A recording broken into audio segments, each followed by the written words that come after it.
To them, you're just a freak. Like me. They need you right now. But when they don't, they'll cast you out. Like a leper.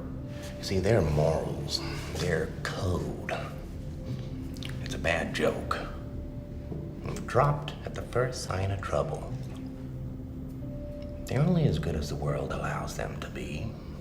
I'll show you. When the chips are down, these civilized people, they'll eat each other.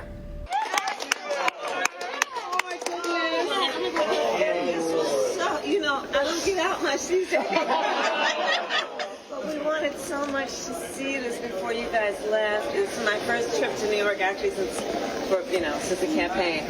And I wanted to come to see you all before the show left. And this was so beautiful. And it just had such depth and soul.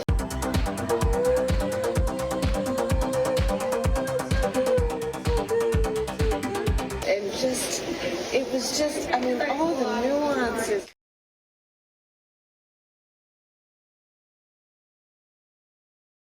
I mean, look what these things all coexist. Yeah.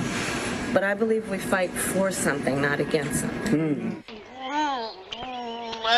This is a country founded by immigrants. Well, this is a country was founded by some immigrants and some settlers, but just because we were founded by immigrants doesn't mean that 240 years later that we have to have the dumbest immigration policy in the world. You can't handle the truth. We absolutely cannot unleash thousands of unvetted people into our country. These people are vetted. These people are vetted. Just like the guy who planned a terrorist attack in Oklahoma a few months ago. Are we clear? Yes, sir.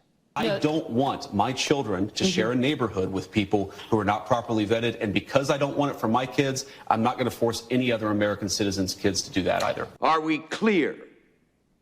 Crystal.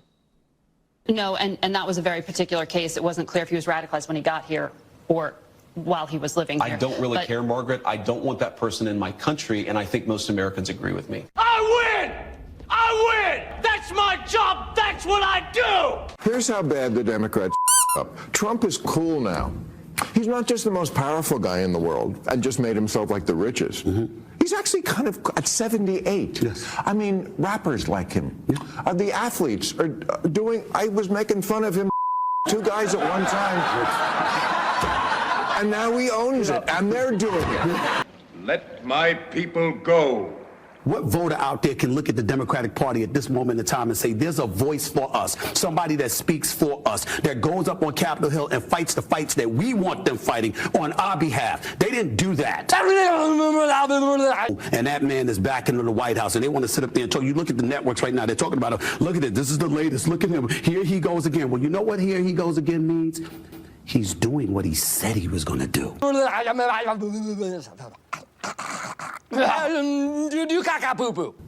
He promised you he was going to do these things, and he walked into office week one, and that's exactly what he's doing. And he's saying, y'all do something about it. And when you try to do something about it, he's going to say, look at them now. Now they're concerned about these issues. Those issues, we're just at the beginning. And the core promise that Donald Trump made is that he's going to lower costs for everyday Americans. In fact, we were told that grocery prices would go down on day one. Remember, I've been here for 3 weeks. And when you saw the inflation numbers, I've been here for 3 weeks. I have had nothing to do with inflation. This was caused by Biden. I had 4 years of virtually no inflation. So I'm just taking over. But I'll tell you what, this country has made more progress in the last 3 weeks than it's made in the last 4 years. And we're respected again as a country. Thank you very much. Thank you.